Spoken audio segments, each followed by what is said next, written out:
Hello everyone, welcome back. So दोस्तों, आज हम बात करेंगे प्लाज्मा मेम्ब्रेन के बारे में। सो चैप्टर नंबर 8 हम ऑलरेडी स्टार्ट कर चुके हैं। सो आज का जो हमारा टॉपिक है वो है सेल मेम्ब्रेन या फिर प्लाज्मा मेम्ब्रेन। सो बेसिकली अगर माइक्रोस्कोप की जो इन्वेंशन है, इलेक्ट्रिक माइक्रोस्कोप के बारे में बात करें, लगभग 1950s तक ये जो डेवलपमेंट होना शुरू हुआ था, उसके रिजल्ट में बहुत सारी नई नई टेक्नोलॉजी के बारे में हमें पता चला।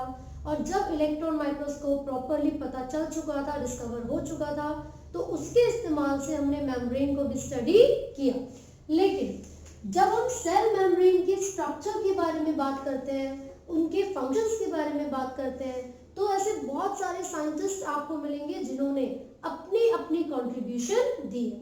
उसमें से ही मैं साइंटिस्ट के नाम आपको बताती हूँ। 1935 में दो साइंटिस्ट थे, एक थे डैप्सन और दूसरे डैनियल। इन दोनों साइंटिस्ट ने मिलकर सेल मेम्ब्रेन यानी कि प्लाज्मा मेम्ब्रेन के स्ट्रक्चर को लेकर एक मॉडल दिया था। और इन दोनों साइंटिस्ट ने ये बताया कि जो प्लाज्मा मेम्ब्रेन का मॉडल है उसको क्या नाम रखा गया था? Sandwich model. उनके मॉडल का नाम क्या रखा हुआ था? Sandwich model. ऐसा क्यों? इन्होंने बोला कि जो प्लाज्मा मेम्ब्रेन होती है उसमें फॉस्फोलिपिड्स प्रेजेंट है। प्लाज्मा मेम्ब्रेन में फॉस्फोलिपिड्स प्रेजेंट है, साथ ही साथ प्रोटीन्स प्रेजेंट है। फॉस्फोलिपिड्स एंड प्रोटीन्स, तो जो कंपोजिशन था सेल मेम्ब्रेन का वो क्या था? इन दोनों स्ट्रक्चर से मिलकर बनी थी। उन्होंने ये बोला कि ये जो फॉस्फोलिपिड्स है, these are present between the layers of globular protein, between the bilipids या फिर between the layers of globular proteins। ये किसने दिया था भाई? डैप्सन एंड डैनियल ने। लेकिन क्योंकि उस समय तक ज्यादा टेक्नोलॉजी डेवलप नहीं हो पाई थी, इसीलिए उनका जो मॉडल था वो बहुत ज्यादा यानी कि वाइडली एक्सेप्टेड नहीं था। ठीक है, बट फिर भी उन्होंने काफी हद तक जो रिसेंट स्टडीज हुई है उसके आधार पे जो कंक्लूजन हमें मिला है, वैसा ही कंक्लूजन इन्होंने भी अपने समय में दिया था। ठीक है, बट जैसे कि मैंने बोला टेक्नोलॉजीज काफी ज्यादा डेवलप हो चुकी हैं, तो रिसेंट में अभी हाल ही में हमें बहुत ज्यादा अलग अलग चीजों के बारे में पता चल चुका है। लेकिन जब मॉडल्स के बारे में बात करते हैं तो डैप्सन एंड डैनियल के अलावा भी बहुत सारे साइंटिस्ट थे, रॉबसन या और भी बहुत सारे साइंटिस्ट जिन्होंने अपनी अपनी कंट्रीब्यूशन दी। लेकिन आपकी एनसीईआरटी में जिन साइंटिस्ट के बारे में बात हो रही है वो है सिंगर एंड निकोलसन, जिन्होंने 1972 में फ्लूइड मोज़ेक मॉडल दिया था। सिंगर एंड निकोलसन 1972 में इन दोनों साइंटिस्ट ने मिलकर क्या दिया था? Fluid mosaic model. Fluid mosaic model, तो ये आपको याद रखना है। और क्योंकि मैं स्ट्रिक्टली एनसीईआरटी को ही आपको बताती हूँ, उसी को डिस्कस करती हूँ, तो आज भी हम डिस्कस करेंगे डिटेल में कौन से मॉडल को? फ्लूइड मोज़ेक मॉडल को। लेकिन उससे पहले सेल मेम्ब्रेन के जो फीचर्स हैं, जो कैरेक्टरिस्टिक फीचर्स हैं, यानी कि जो उसका स्ट्रक्चर है, पहले हम वो पढ़ेंगे। देखिए, तो जैसे कि मैंने बोला कि जो सेल मेम्ब्रेन है इसको हम बायलिपिड लेयर कहते हैं, यानी कि लिपिड्स की दो लेयर्स एक दूसरे के साथ जुड़ी हुई है, प्रेजेंट है एक साथ, और वो क्या बनाती है? बायलिपिड लेयर बनाती है ना।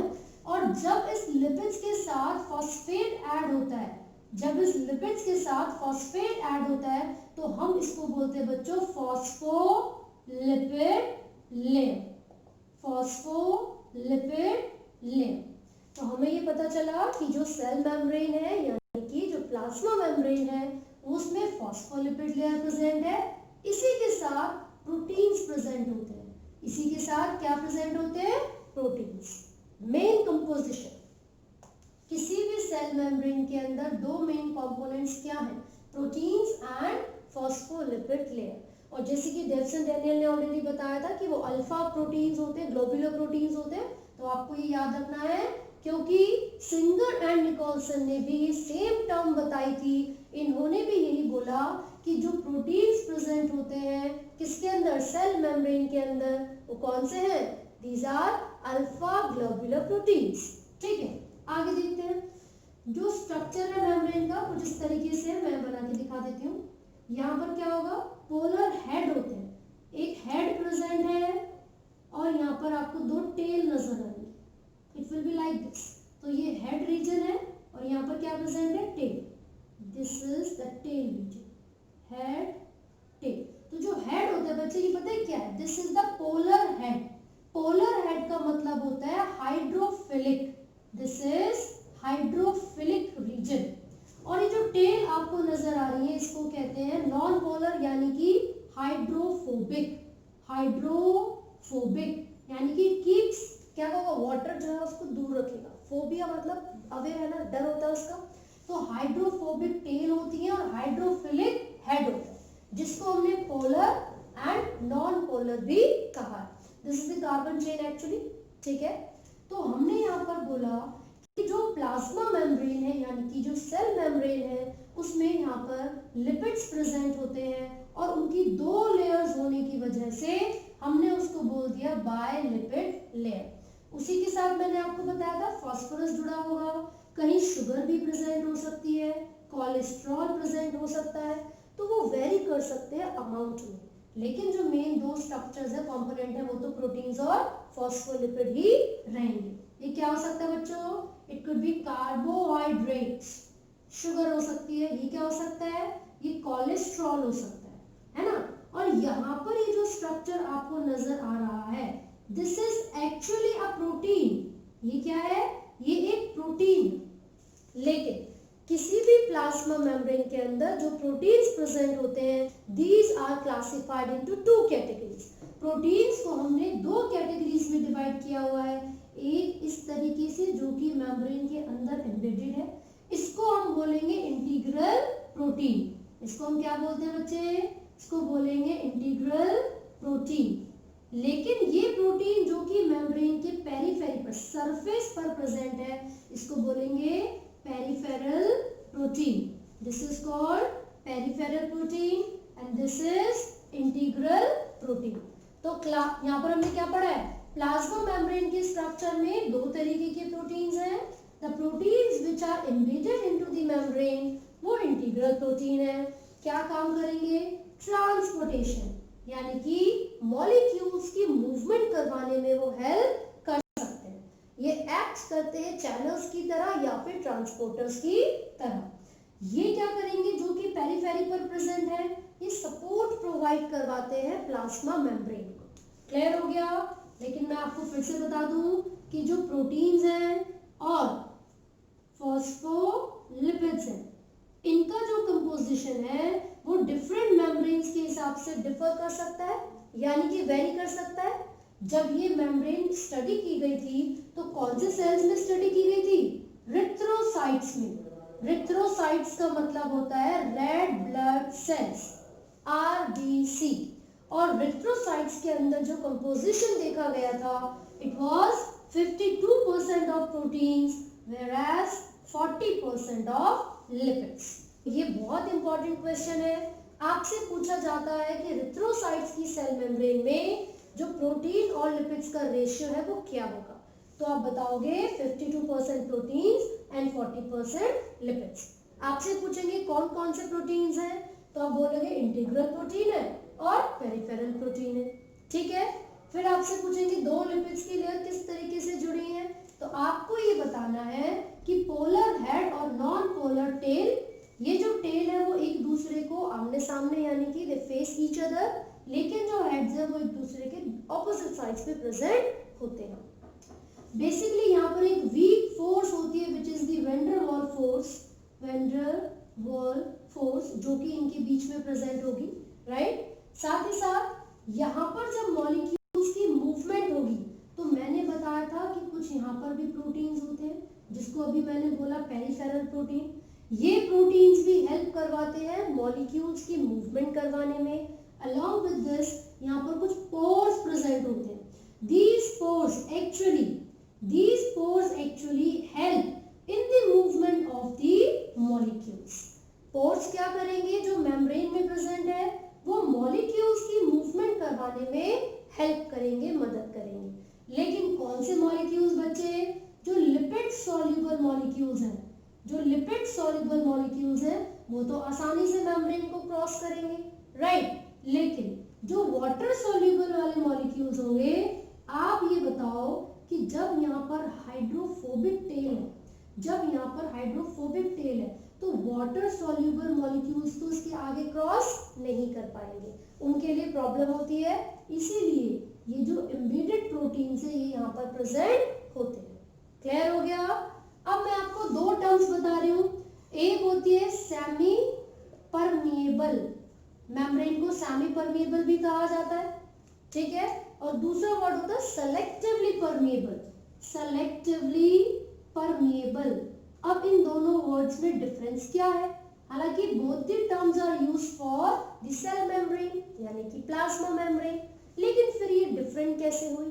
देखिए, सेमी परमिएबल तब कहा जाता है मेम्ब्रेन को जब इन पोर्स की मदद से मॉलिक्यूल्स की मूवमेंट हो, और ये जो मॉलिक्यूल्स मूवमेंट करेंगे, ऑब्वियस सी बात है, अगर यहाँ पर पोर्स का साइज बहुत ही छोटा है तो सिर्फ छोटे साइज वाले मॉलिक्यूल्स ही इसको क्रॉस कर पाएंगे, मूवमेंट हो पाएगी, ठीक है। तो यहाँ पर on the basis of their size the molecules cross the membrane with the help of pores. तो जब भी पोर्स की मदद से based on the size of the molecules अगर वो ट्रांसपोर्ट हो जाते हैं तो हम बोलेंगे कि मेम्ब्रेन सेमी परमिएबल है। लेकिन सेलेक्टिवली परमिएबल से क्या मतलब है? मान लीजिए ये मेम्ब्रेन है, ये आउटर पार्ट है और ये सेल के अंदर का पार्ट है, तो ये बायलिपिड लेयर हो गई इस तरीके से, ठीक है, दो टेल है यहाँ पर और ये हेड रीजन है। तो यहाँ पर बहुत सारे मॉलिक्यूल्स प्रेजेंट है, यहाँ पर बहुत सारे मॉलिक्यूल्स प्रेजेंट है, लेकिन अगर हमें इस मॉलिक्यूल की जरूरत ही ना हो, अगर सेल को इस मॉलिक्यूल की जरूरत ही ना हो, तो चाहे ये मॉलिक्यूल इन पोर्स में फिट हो सके, चाहे ये मॉलिक्यूल्स इन पोर्स में फिट भी हो जाए, तब भी जो मेम्ब्रेन होगी वो इस मॉलिक्यूल को सेल के अंदर जाने के लिए अलाउ नहीं करेगी, ठीक है। तो इसको बोलेंगे सेलेक्टिवली परमिएबल मेम्ब्रेन। तो ये दो चीजें, दोनों टर्म्स आपको याद रखनी है with respect to the cell membrane. ये बिल्कुल स्ट्रक्चर आपको क्लियर हो गया होगा। अब जो फ्लूइड मोज़ेक मॉडल है उसको किस तरीके से एक्सप्लेन किया था सिंगर एंड निकोलसन ने, एक बार फटाफट से वो देख लेते हैं। अगर कुछ स्क्रीनशॉट लेना है तो ले लो, वैसे सब मैसी सा हो चुका है, देख सकते हो आप, ठीक है। अब हम क्या डिस्कस करेंगे? Fluid mosaic model, right. चलिए देखते जरा भैया क्या बताया था सिंगर और निकोलसन ने। नाम तो सिंगर है लेकिन बताओ मेम्ब्रेन को स्टडी कर रहे हैं, चलो कोई बात नहीं। अब इन्होंने ये बताया कि जो हमारी मेम्ब्रेन है यानी कि जो सेल मेम्ब्रेन है या प्लाज्मा मेम्ब्रेन है, इसका जो नेचर होता है ना वो क्वासी फ्लूइड होता है। इसका जो नेचर होता है बच्चों वो क्वासी फ्लूइड नेचर होता है। क्वासी इज अ टर्म जो कि बिल्कुल आप सेमी या पार्शियल के लिए इस्तेमाल कर सकते हैं, और फ्लूइड तो आपको पता ही है। तो यहाँ पर देखिए ये हमने बना लिया बायलिपिड लेयर को, जिसमें ये पोलर हेड रीजन है, ठीक है, and these are the polar tail. आप इसको ऐसे भी बना सकते हो, ठीक है, यहाँ पर भी सेम इस तरीके से होगा। This is the polar head and non polar tail. अब जो fluid mosaic model Nicolson and Singer ने दिया था 1972 में, उन्होंने ये बोला कि भाई ये तो बात बिल्कुल सही है कि जो प्लाज्मा मेम्ब्रेन है वो फॉस्फोलिपिड से और प्रोटीन से बनी है, लेकिन जो प्रोटीन्स इनमें होते हैं ना, हम उन प्रोटीन्स को दो कैटेगरीज में डिवाइड कर सकते हैं। एक होता है इंट्रिंसिक और दूसरा होता है एक्सट्रिंसिक। तो इंट्रिंसिक का मतलब हो गया कि वो अंदर की तरफ प्रेजेंट है, एक्सट्रिंसिक का मतलब हो गया कि वो मेम्ब्रेन के बाहर यानी कि आउटर सरफेस पर प्रेजेंट है, ठीक है। तो इसके अलावा उन्होंने क्या बताया? उन्होंने बोला कि जो आउटर सरफेस पर प्रोटीन्स प्रेजेंट है वो लूजली अटैच्ड होते हैं, जबकि जो इंटरनल है इंट्रिंसिक है वो बिल्कुल फर्मली अटैच हो सकते हैं। ऐसा किसने बोला? निकोलसन एंड सिंगर ने, ठीक है। आगे देखिए, अब इसके बाद उन्होंने क्या बताया? उन्होंने बताया कि जो प्रोटीन की मूवमेंट होती है किसी भी मेम्ब्रेन के अंदर वो दो तरीके से हो सकती है। जो प्रोटीन्स की मूवमेंट होती है इस बायलिपिड लेयर के अंदर वो दो तरीके से हो सकती है। कौन कौन से दो तरीके हैं? एक होता है flip flop movement, flip flop movement, और दूसरा होता है ट्रांजिशन मूवमेंट। ठीक है, अब इनका मतलब क्या है? देखो भाई, फ्लिप फ्लॉप मूवमेंट का मतलब है जब भी कोई प्रोटीन दोनों लेयर्स के थ्रू मूवमेंट करता है, जब भी कोई प्रोटीन दोनों लेयर्स के थ्रू मूवमेंट करेगा और अपनी पोजीशन को अगर वो इंटरचेंज कर रहा है, तब हम उसको कहते हैं कि प्रोटीन की जो मूवमेंट है भाई वो कैसी है? फ्लिप फ्लॉप मूवमेंट है। लेकिन if a protein moves with in the layer, अगर वो सिर्फ अपनी स्पेसिफिक लेयर के अंदर ही मूवमेंट कर रहा है, सिंगल लेयर के अंदर मूवमेंट कर रहा है, तो उसको क्या बोलेंगे बच्चों? Transition movement. उसको हम क्या बोलते हैं? Transition movement. तो ये दो तरीके की मूवमेंट है जो कि फ्लूइड मोज़ेक मॉडल में किसने बताई थी? निकोलसन एंड सिंगर ने। अब इसी के साथ साथ उन्होंने बोला कि जो नेचर होता है प्लाज्मा मेम्ब्रेन का या सेल मेम्ब्रेन का, वो कैसा होता है भाई? लिख लेते हैं फटाफट से। प्लाज्मा मेम्ब्रेन का नेचर क्वासी फ्लूइड नेचर होता है। क्वासी फ्लूइड का मतलब है ना तो बहुत ज्यादा रिजिड है, ना तो बहुत ज्यादा हार्ड है, और ना ही बिल्कुल लिक्विड है। ठीक है, इट इज जो कंपोजिशन होगा उसका, it will be like a jelly, एक जेल लाइक स्ट्रक्चर की तरह होगा, जो कि ना बहुत ज्यादा हार्ड होगा और ना ही बहुत ज्यादा सॉफ्ट या फिर लिक्विड। ठीक है, तो इन्होंने बोला कि जो क्वासी फ्लूइड नेचर होता है प्लाज्मा मेम्ब्रेन का, it allows the lateral movement, it allows the lateral movement of the proteins। इसी नेचर की वजह से प्रोटीन्स की जो लेटरल मूवमेंट है वो पॉसिबल हो पाती है। कहां पर? With in the bilayer, with in the bilayer. तो उन्होंने बोला कि जो क्वासी फ्लूइड नेचर होता है प्लाज्मा मेम्ब्रेन का, it enables the lateral movement of the proteins within the bilayer। इससे हमें पता क्या चलेगा? इससे हमें पता चलेगा about the fluidity of the membrane। ये जरूर याद रखिए। इससे हमें क्या पता चलेगा बच्चों? इससे हमें पता चलेगा कि मेम्ब्रेन की फ्लूइडिटी कितनी है, वो किस हद तक फ्लेक्सिबल है, कितनी वो मूवमेंट करवा सकती है प्रोटीन्स की और कितनी नहीं। So this is all from the topic fluid mosaic model, जो कि निकोलसन एंड सिंगर ने दिया था। आपको ये जरूर याद रखना है, राइट। इसी के बाद दो तरीके की ट्रांसपोर्टेशन की हम बात करते हैं, active transport and passive transport. ठीक है, एक बार फटाफट से देख लेते हैं, बस छोटा सा टॉपिक है। क्या होता है एक्टिव और पैसिव ट्रांसपोर्ट में? देखिए, अगर कभी भी किसी मेम्ब्रेन के थ्रू मॉलिक्यूल का ट्रांसपोर्टेशन होगा और वो ट्रांसपोर्टेशन हो रहा है from lower concentration to higher concentration, हो सकता है कि किसी सेल के अंदर कोई पर्टिकुलर मॉलिक्यूल ऐसा हो जो कि बहुत ज्यादा मात्रा में ऑलरेडी प्रेजेंट हो, बट स्टिल उसको उस मॉलिक्यूल की जरूरत है, राइट। तो क्या होगा? The movement of that molecule will be from the region of lower concentration to the region of higher concentration, and this type of transport is called active transport। तो हम यहाँ पर बोल सकते हैं कि मॉलिक्यूल्स की जो मूवमेंट हो रही है वो अगेंस्ट द कंसंट्रेशन ग्रेडियंट है, against the concentration gradient, right. और जब भी इस तरीके की मूवमेंट होती है तो उसके लिए एटीपी यानी कि एनर्जी की रिक्वायरमेंट भी होगी। इसका एक एग्जांपल मैं आपको बता देती हूँ, सोडियम पोटेशियम पंप। तो सोडियम पोटेशियम पंप क्या करेगा?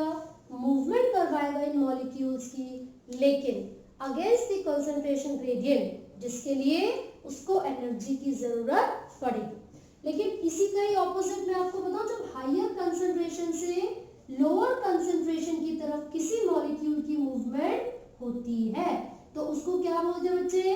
Passive transport. उस मूवमेंट को क्या बोलेंगे?